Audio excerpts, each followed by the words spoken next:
Hi, everybody. Uh, my name is Cheryl Hutto, and I am a life coach for caregivers specifically.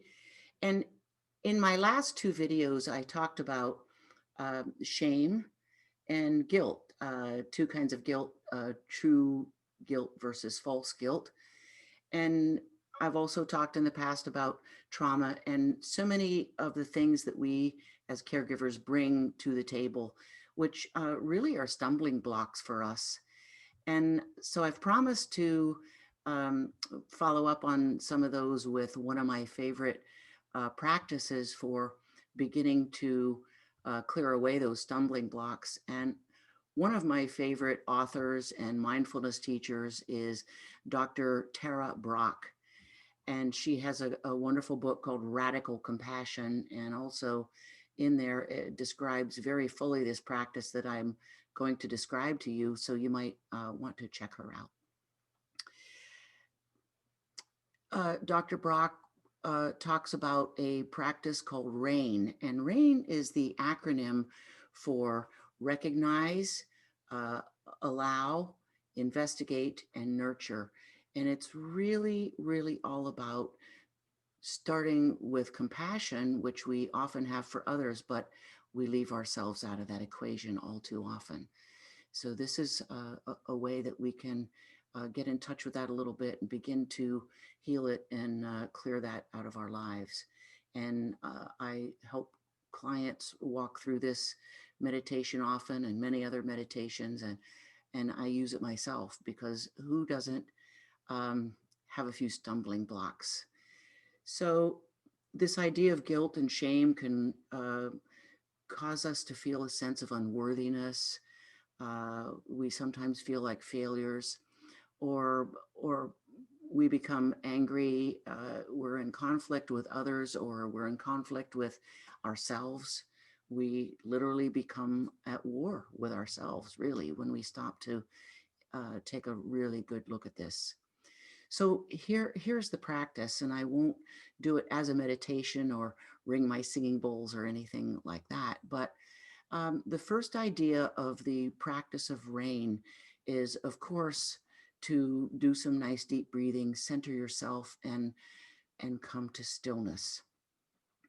And then the R part of it is to recognize the conflict within ourselves. Where is it? What is it? What are we really feeling? If we're angry with someone or angry with ourselves, uh, just recognize that that's the case and just say, yes, that is the case. And the allowing part of it is the idea that it belongs there. Uh, it's a real feeling, and we're allowed to have real feelings. They belong exactly where they are. And it's important to acknowledge them and say yes to them. And that is the allowing part of it. The investigation part, the I part of RAIN, is a really important part, and it's part of the idea that whatever we feel, we are feeling it somewhere in our bodies. Our nervous systems are so connected to our emotions and our thoughts. So somewhere in our body, we are feeling what we're thinking. So once you've determined what the feeling is and really you're allowing it to be there, go into your body and ask yourself, where am I feeling this in my body?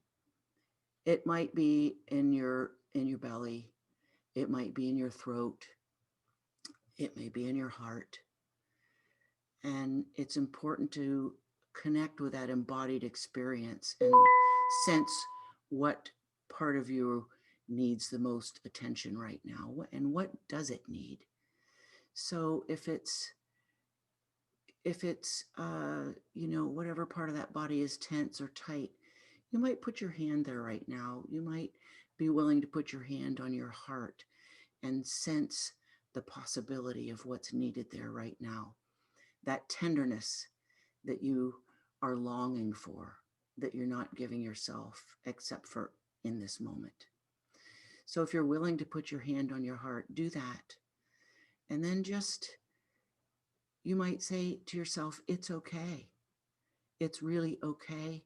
I am here for you. I won't leave you in the dust again. You might even go so far as to say you're sorry. Sorry I left you there. And that is the nurturing part of it, the end part of rain. And take as long as you need to be with the feelings and be with the nurturing. And sometimes it might not be possible for you to do it for yourself. So you might be able to envision somebody that you care so deeply about and that they're touching you with tenderness and with kindness. And sometimes that's really effective. So this is a practice that can really, really be helpful. As I said earlier, I even do it myself. I think that it's a compassion and tenderness that we try to extend to others, but unless we feel it for ourselves, we just can't quite get there, and we're always left feeling like something is still wrong. There is a well-known Indian master named Bapuji who has said, and this is a very powerful quote, each time we judge ourselves, we break our own hearts. And I find that very, very powerful. So there you have it. I hope that this has been helpful. And please be in touch if you have any comments or if I can help you in any way. And I thank you very much for watching.